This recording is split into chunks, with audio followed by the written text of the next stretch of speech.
نحمده ونصلي على رسوله الكريم. أما بعد، أعوذ بالله من الشيطان الرجيم. بسم الله الرحمن الرحيم. رب اشرح لي صدري ويسر لي أمري واحلل عقدة من لساني يفقهوا قولي. ربي يسر ولا تعسر وتمم بالخير. اللهم لا سهل إلا ما جعلته سهلا وأنت تجعل الحزن إذا شئت سهلا. اللهم انفعنا بما علمتنا وعلمنا ما ينفعنا وزدنا علما. آمین یا رب العالمین۔ آج ہم انشاءاللہ اللہ کے خاص فضل و کرم سے، اس کی خاص رحمت اور توفیق سے سورۃ البقرہ کی آیت نمبر 88 نمبر آیت سے آنورڈ اپنا سبق دیکھیں گے اور کچھ آیات کو سمجھنے کی کوشش کریں گے۔ سب سے پہلے ہم اسی کے حمد اور اسی کا شکر اور اسی کی تعریف کرتے ہیں جس نے ہمیں یہ وقت اور یہ مہلت عطا فرمائی، جس نے ہمیں یہ وسائل، یہ سہولیات، یہ ضروریات، یہ ٹیکنالوجی، یہ رزق اور بے شمار انعام و اکرام اور فضل و کرم ہمارے اوپر کیا، اور خاص کر جس نے ہمارے دلوں میں یہ ڈالا کہ ہم اس بابرکت کلام کو سمجھنے کی کوشش کریں۔ اللہ تعالیٰ سے دعا ہے کہ اس کوشش میں ہمیں استقامت نصیب فرمائے، اس کی صحیح سمجھ اللہ تعالیٰ ہمیں عطا فرمائے، اس کے ذریعے سے اللہ تعالیٰ ہمیں اپنے اور اپنے ساتھیوں کی اصلاح کرنے کی توفیق عطا فرمائے، اور دنیا کے ساتھ ساتھ اللہ ہمیں آخرت کی کامیابی اور بھلائی اور اپنا خاص فضل و کرم ہمارے شامل حال رکھے۔ آمین یا رب العالمین۔ حسب روایت ہم اپنا کل کا سبق، اس کا ترجمہ پہلے دہراتے ہیں، جو کہ آیت نمبر 83 سے لے کر آیت نمبر 87 تک تھا، جس میں اللہ تعالیٰ نے فرمایا، اور جب ہم نے بنی اسرائیل سے وعدہ لیا کہ تم اللہ تعالیٰ کے سوا دوسرے کی عبادت نہ کرنا اور ماں باپ کے ساتھ حسن سلوک کرنا، اور اسی طرح قرابت داروں کے ساتھ، یتیموں کے ساتھ اور مسکینوں کے ساتھ بھی، اور لوگوں کو اچھی بات کہنا، نمازیں قائم رکھنا اور زکوٰۃ دیتے رہنا، لیکن تھوڑے سے ہی لوگوں کے علاوہ تم سب پھر گئے اور منہ موڑ لیا۔ اور جب ہم نے تم سے وعدہ لیا کہ آپس میں خون نہ بہانا، یعنی ایک دوسرے کو قتل نہ کرنا، اور آپس والوں کو ایک دوسرے کو جلا وطن نہ کرنا، تو تم نے اقرار کیا اور تم اس کے شاہد بنے، تم خود اس بات کے گواہ ہو، لیکن پھر بھی تم نے آپس میں قتل کیا، ایک دوسرے کو قتل کیا، اور ایک دوسرے کو یا آپس میں ایک فرقے کو جلا وطن بھی کیا، اور گناہ اور زیادتی کے کاموں میں اس طرح ایک دوسرے کے خلاف کی طرفداری کی یا ایک دوسرے کی مدد کی۔ ہاں، جب وہ قیدی ہو کر تمہارے پاس آئے تو تم نے ان کے فدیے دیے، لیکن ان کا نکالنا ہی تم پر حرام تھا، اس کا کچھ خیال نہ کیا کہ بعض احکام پر تو تم ایمان رکھتے ہو اور بعض کے ساتھ تم کفر کرتے ہو۔ تم میں سے جو بھی ایسا کرے اس کی سزا اس کے سوا اور کیا ہے یا اس صفا کچھ نہیں کہ دنیا میں رسوائی اور قیامت کے دن سخت عذاب کی مار ہے، اور اللہ تعالیٰ تمہارے اعمال سے خوب خبردار ہے، خوب باخبر ہے۔ یہ وہ لوگ ہیں جنہوں نے دنیا کی زندگی کو آخرت کے بدلے خرید لیا ہے، ان کے نہ تو عذاب ہلکے ہوں گے اور نہ ہی ان کی مدد کی جائے گی۔ ہم نے موسیٰ علیہ السلام کو کتاب دی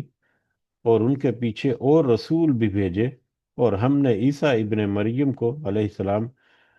روشن دلیلیں دیں اور روح القدس کے ذریعے ان کی تائید کروائی، لیکن جب کبھی تمہارے پاس رسول وہ چیز لے کر آئے جو تمہاری طبیعتوں کے خلاف تھی، تم نے جھٹ سے تکبر کیا، پس بعض کو تو جھٹلا دیا اور بعضوں کو تم نے قتل کر ڈالا۔ یہ یہاں تک ہمارا کل کا سبق تھا، اور کل کے سبق میں بھی ہم نے دیکھا کہ اللہ تعالیٰ نے یاد دہانی کرائی بنی اسرائیل کو، یہودیوں کو، اہل کتاب کو کہ ذرا یاد کرو وہ وقت جب تم سے اللہ تعالیٰ نے توحید اور توحید کے علاوہ حقوق اللہ اور دیگر حقوق العباد اور معاشرتی معاملات میں بہت سارے احکامات عطا کیے، اور ان کے اوپر عمل پیرا ہونے کا حکم دیا، اور وہ کیا احکامات تھے، وہ کیا کمانڈمنٹس تھی، وہ وہی ہیں جو آج ہمارے لیے بھی اسی طرح سے لاگو ہیں۔ لیکن انہوں نے اس میں منمانی کی، کچھ کو تو انہوں نے مان لیا، کچھ کا انہوں نے انکار کیا، اور پھر ایک دوسرے کو قتل کرنا اور ایک دوسرے کو گھروں سے نکالنا، یہ بھی ان کے لیے منع تھا، اس پر بھی انہوں نے نافرمانی کی۔ اور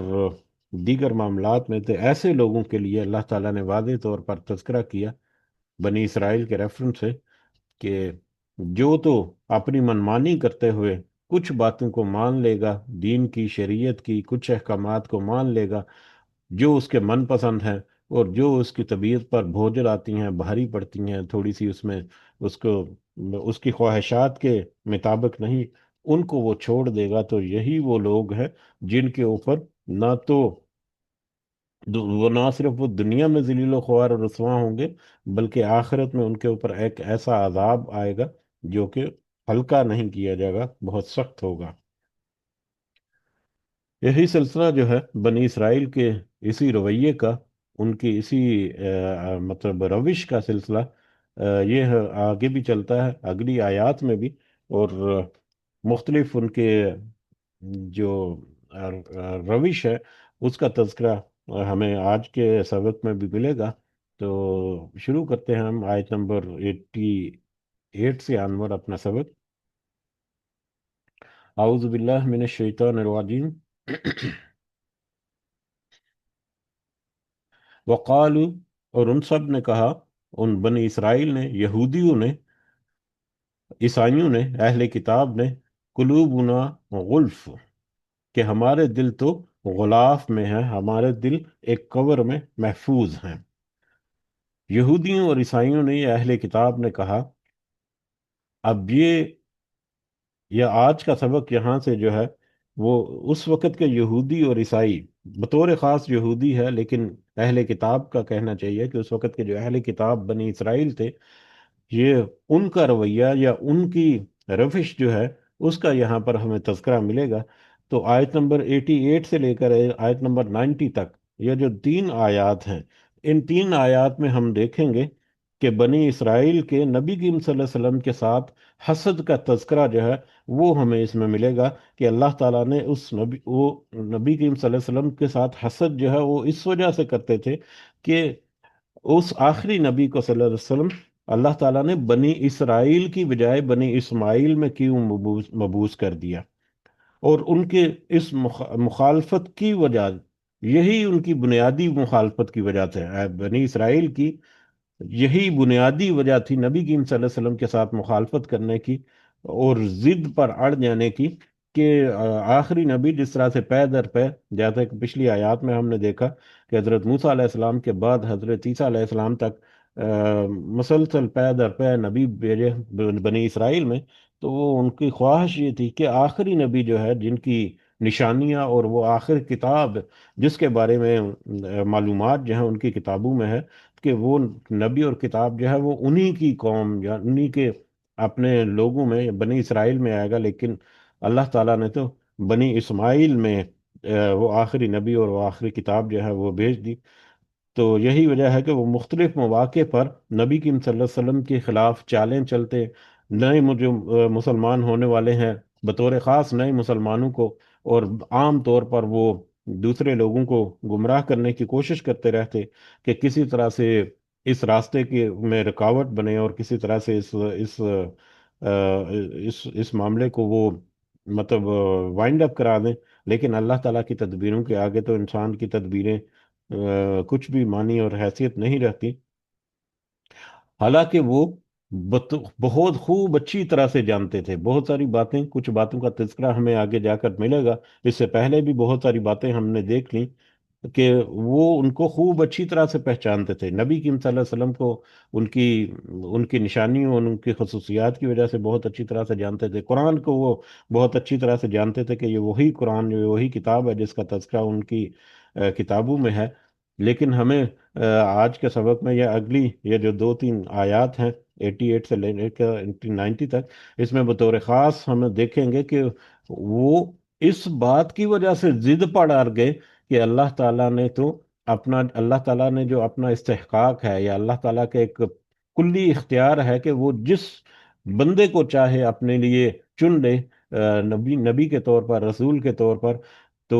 اللہ تعالیٰ نے اپنا یہ اختیار استعمال کرتے ہوئے بنی اسماعیل کو کیوں چنا، بنی اسرائیل کو کیوں نہیں چنا؟ اس وجہ سے وہ ضد میں آ گئے، اور اسی ضدم زدہ کی وجہ سے انہوں نے مخالفت کی اور انکار کیا۔ تو یہاں سے آگے ہم جب آئیں گے تو یہ چلے گا، آج یہودیوں کے بارے میں بار بار ہم نے تذکرہ کیا ہے کہ یہودی اور عیسائی، بطور خاص یہودی جو ہیں، وہ لوگ جن کے دل جو ہیں اس قدر سخت کے پتھر سے بھی زیادہ، ان میں سے بہت ہی کم تعداد ہے جو جو ایمان لے کر آئی، اکثر جو ہے ان میں سے وہ وہ مطلب انکار پر ہی اڑے رہے۔ تو جہاں پر بار بار اس چیز کا تذکرہ ہوتا ہے کہ مطلب ان کی اکثریت یا وہ لوگ جو ہیں وہ ہٹ درمی پر اڑے رہے، ضد پر اڑے رہے، تو اللہ کی مخالفت کرتے رہے، جس کی وجہ سے ان کی دنیا میں بھی ذلیل و خوار ہوئے اور آخرت میں بھی ان کا عذاب ایسا ہے۔ وہیں پر ہمیں چاہیے کہ ان چند لوگوں کو مطلب بھی تذکرہ کر لیں، یا ان چند لوگوں کے نام جو ہیں وہ ہمارے ذہن میں ہوں، جو کہ ایمان لے کر آئے تھے یا جو کہ مسلمان ہوئے تھے۔ اور اگر اس اعتبار سے ہم دیکھا جائے، صرف اپنی یاد دہانی کے لیے، ان لوگوں کو مطلب پروٹوکول دینے کے لیے جنہوں نے ایک ایسی امت، یہ ایسے لوگوں کے گروہ میں جن کے دل جو ہیں اس قدر سخت تھے، اللہ تعالیٰ نے ان کے دل کے اندر نرمی رکھی اور وہ مسلمانوں میں شامل ہو گئے۔ تو یہودیوں کی اگر بات کی جائے تو وہ تو گنتی کے چند لوگ تھے جو فنگر ٹپس میں ان کو گنا جا سکتا ہے۔ ہاں، عیسائیوں میں سے کچھ نسبتاً زیادہ تھے، لیکن وہ بھی اتنے نہیں کہ وہ ہم کہہ سکیں کہ ہزاروں کی تعداد میں یا سینکڑوں کی تعداد میں، بلکہ وہ بھی درجنوں کے حساب سے ہی مطلب ہم کہہ سکتے ہیں۔ تو جو یہودی جو ہیں جو ایمان لے کر آئے، ان میں جو حضرت عبداللہ بن سلام کے بارے میں ہمیں تذکرہ ملتا ہے، جن کا اصل نام جو ہے وہ حسین بن سلام تھا۔ یہ مدینہ کے مشہور صحابی عالم تھے۔ جب نبی کریم صلی اللہ علیہ وسلم مدینہ تشریف لائے تو یہ حق کے متلاشی تھے اور جلد ہی اسلام لے آئے، اور انہی کے بارے میں جو نبی کریم صلی اللہ علیہ وسلم نے فرمایا، صحیح بخاری میں ہے یہ، کہ عبداللہ بن سلام جو ہیں وہ اہل جنت میں سے ہیں۔ اس کے علاوہ دوسرے نمبر پر جو ہمیں نام ملتا ہے وہ مخیرق کا ہے۔ تو یہ بھی ایک مدینہ کے ایک یہودی عالم تھے، اور انہوں نے بھی نبی برحق کو صلی اللہ علیہ وسلم پہچان لیا، اور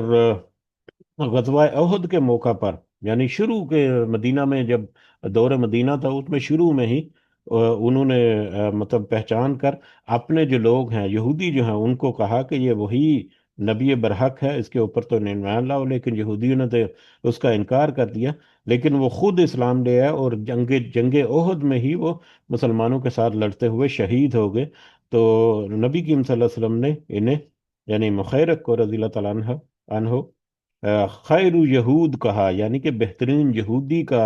لقب جو ہے وہ کہنے کہ ان کو دیا۔ اسی طرح سے حضرت صفیہ بنت خی رضی اللہ تعالیٰ عنہ، یہ ام المومنین میں سے ہیں۔ تو یہ نبی کریم صلی اللہ علیہ وسلم کی زوجہ مطہرہ تھیں۔ یہودی قبیلہ بنی نذیر کے سردار حی بن بن اختب کی بیٹی تھی۔ فتح خیبر کے موقع پر انہوں نے اسلام قبول کیا، اور نبی کریم صلی اللہ علیہ وسلم نے ان سے نکاح بھی فرمایا، اور ان سے منسوب یا ان سے منقول ایک واقعہ جو ہے نبی کریم صلی اللہ علیہ وسلم کی پہچان کا، وہ ہم تھوڑا سا آگے جا کے ہم تذکرہ بھی کریں گے۔ چوتھے نمبر پر جو ایک ملتا ہے نام، وہ ربیع بن زید کا ہے، جس کے بارے میں زیادہ تذکرہ تو نہیں ملتا، لیکن مورخین جو ہیں وہ اشارہ کرتے ہیں کہ انہوں نے بھی یہودیت سے اسلام قبول کر لیا تھا، نبی کریم صلی اللہ علیہ وسلم کے ہاتھ پر بیعت انہوں نے کر لی تھی، لیکن ان کے بارے میں زیادہ تفاصیل نہیں ملتی۔ تو تین لوگ جو ہیں، یا تین نام جو ہے وہ ہمیں مشہور جو ہیں وہ ملتے ہیں یہودیوں میں سے جو ایمان لائے۔ اسی میں سے کون سے تھے؟ عبداللہ بن سلام، مخیرق، اور صفیہ بنت حی رضی اللہ تعالیٰ عنہ، رضی اللہ تعالیٰ عنہم۔ اسی طرح سے اگر عیسائیوں کی بات کی جائے تو یہودیوں کی نسبت تو زیادہ تھے، لیکن درجنوں کے حساب سے کہہ سکتے ہیں۔ ان میں سب سے جو مشہور نام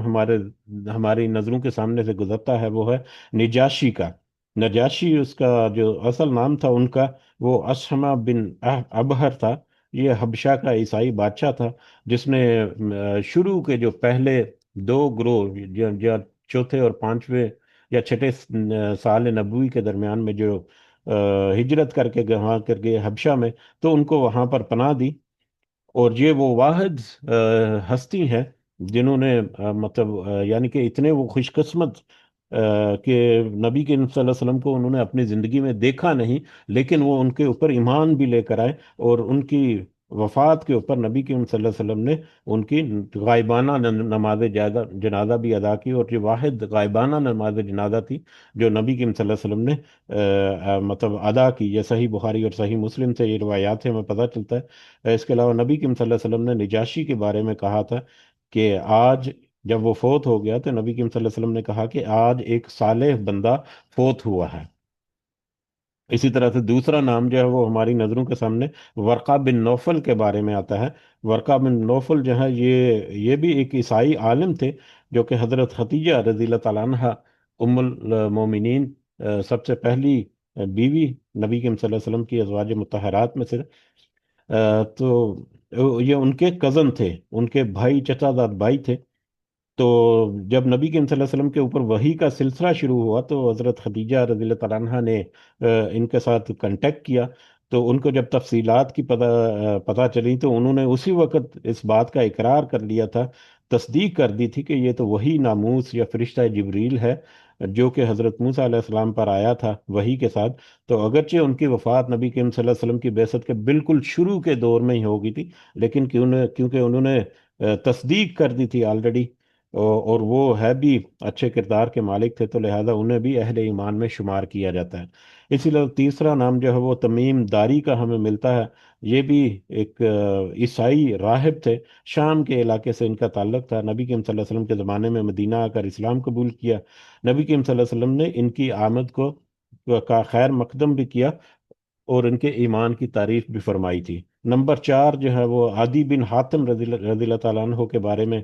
جو کہ مشہور عیسائی قبیلے طے سے ان کا تعلق تھا، اس کے سردار تھے،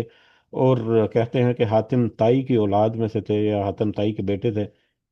شروع میں اسلام کے مخالف تھے، مگر نبی کریم صلی اللہ علیہ وسلم سے ملاقات کے بعد دلائل سے متاثر ہو کر ایمان لائے۔ نبی کریم صلی اللہ علیہ وسلم نے ان کی عزت سے گفتگو کی، اور قرآن کی آیتیں سنا کر ان کو قائل کیا، تو وہ بھی بآسانی قائل ہو گئے اور انہوں نے اسلام قبول کر لیا۔ اس کے علاوہ نجران کا ایک وفد تقریباً 60 لوگوں پر مشتمل وہ آیا تھا، انہوں نے نبی کریم صلی اللہ علیہ وسلم کے ساتھ ایک پورا مناظرہ بھی کیا۔ بڑی ایک لمبی تفصیل اس کی آئے گی آگے جا کر۔ تو ان 60 لوگوں میں سے بھی کچھ افراد تھے جو کہ نبی کریم صلی اللہ علیہ وسلم کی تعلیمات سے متاثر ہو کر جو مسلمان ہوئے، باقی ان میں سے بھی اکثریت جو ہے وہ مسلمان نہیں ہوئی تھی۔ تو اس طرح سے عیسائی نسبتاً زیادہ، لیکن وہ بھی کچھ تعداد میں تھے جو مسلمان ہوئے۔ یہ تذکرہ کرنا اس لیے بھی ضروری ہے کہ ایک تو ہم بار بار جب ہم کہتے ہیں کہ یہ اس قدر ہٹ درم اور اس قدر سخت دل قوم تھی بنی اسرائیل، لیکن انہی قوم میں سے جس کو اللہ تعالیٰ نے مطلب ہدایت کے لیے نرم کیا، یا جس نے اپنے دل کو ہدایت کے لیے نرم کر دیا، اللہ تعالیٰ نے ان کو ایسا راستہ دکھایا جو کہ سیدھا جنت کے بیچوں بیچ جنت کے باغوں میں لے کر ان کو جانے والا راستہ ہے۔ تو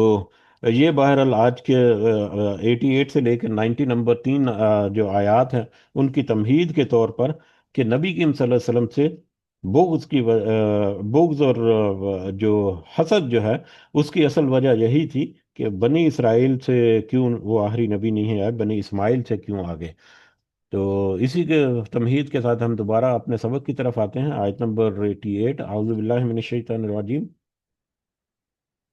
وقالوا قلوبنا غلف، اور ان سب نے کہا کہ ہمارے دل غلاف میں ہیں۔ بنی اسرائیل اہل کتاب کہتے تھے کہ ہمارے دل جو ہیں وہ غلاف میں ہے، یعنی ہمارے دل جو ہے وہ بڑے محفوظ ہاتھوں میں ہے یا محفوظ ہیں، یہ آسانی سے ایسے ہی کسی کی باتوں میں آ جانے والے نہیں ہیں، یا ایسے ہی ہر مطلب ایمان کا دعوے دار جو ہے اس کی باتیں اس دل پر اثر نہیں کرتی، یہ تو بڑے محفوظ غلاف میں ہیں۔ تو جس پر اللہ تعالیٰ نے فرمایا کہ یہ تمہارے جو کہنا ہے کہ محفوظ غلاف میں ہے، کہ یہ در حقیقت تم نے جو گمراہی کا راستہ چنا ہے، یہ اس وجہ سے نہیں کہ تم واقعی صحیح معنوں میں ایمان رکھتے ہو اور بڑے محفوظ دل کے ساتھ ہو، بلکہ بل لعنہم اللہ بکفرہم، بلکہ اللہ تعالیٰ نے تو ان کے کفر کے سبب ان پر لعنت کر رکھی ہے، جس کے نتیجے میں وہ ہدایت سے آ رہی ہیں۔ یہ تو اللہ تعالیٰ کی طرف سے ایک ذلت اور ایک لعنت کی ایک ایک کہہ لیں کہ ایک